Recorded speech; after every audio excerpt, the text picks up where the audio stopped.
What if you could ask a computer to paint a picture? Not just copy one, create something entirely new, something from its own imagination? This is the core idea behind generative AI. It's not just analyzing data, it actually generates new content. Think less like a calculator, more like a creative partner. It learns patterns, styles, structures, from vast information, pictures, books, music. Then it uses that to produce something that never existed before. This isn't a party trick, it's a fundamental shift in how we interact with technology. Machines become collaborators, not just tools. The journey began in digital art and text. You've probably seen it. Early AI art generators made dreamlike, surreal images. You could type, "an astronaut riding a horse on the moon," in the style of Van Gogh, and the AI would try to render that bizarre scene. The transition from creating a two-dimensional image to designing a three-dimensional object is a monumental leap. It's the difference between drawing a picture of a chair and actually building one you can, sit on.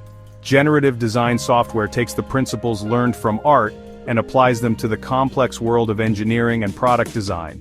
A designer doesn't just tell the AI what to make. Instead, they provide a set of goals and constraints. For example, they might say, design a chair that can support 150 kilograms, must be made from aluminium, and should be as lightweight as possible.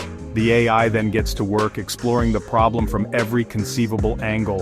Think of it as a kind of digital evolution. The AI generates thousands, even millions of potential designs. Each one is a unique solution to the problem. It then tests these designs against the rules it was given. Is it strong enough? Is it too heavy? Does it use too much material? Designs that fail are discarded.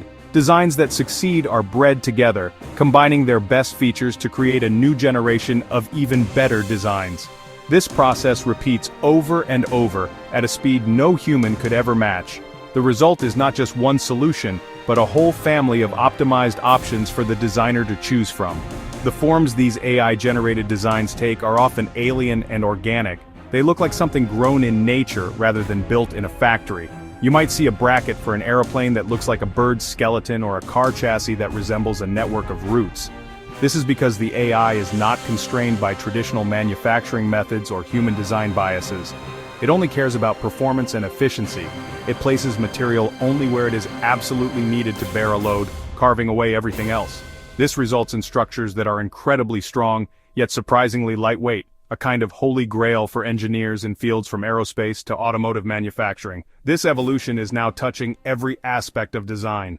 For app interfaces, an AI can generate hundreds of layout variations, testing which one is most intuitive for users. In architecture, it can design building layouts that maximize natural light while minimizing energy consumption. It can even plan entire city blocks, optimizing traffic flow and green space.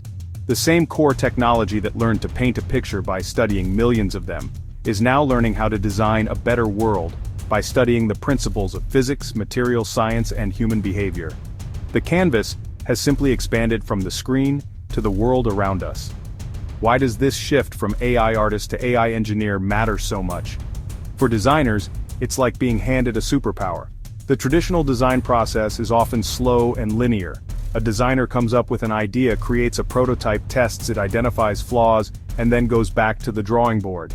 This iterative loop can take weeks or even months, but generative design completely upends this model. It automates the tedious parts of iteration, allowing the designer to explore dozens or even thousands of viable ideas in the time it used to take to develop just one.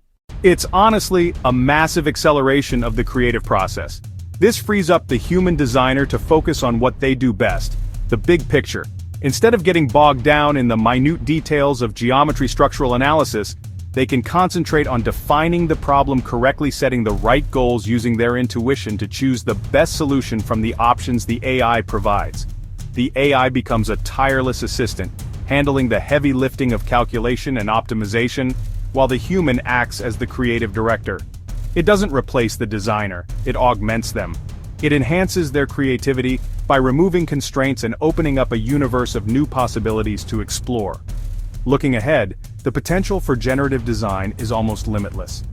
We are standing at the very beginning of this new era. As the AI models become more sophisticated and our computing power grows, the complexity of the problems we can solve will expand exponentially. We will move from designing single components to designing entire integrated systems. Imagine an AI that can design a whole car, chassis, engine, electronics, as one cohesive, hyper-efficient system.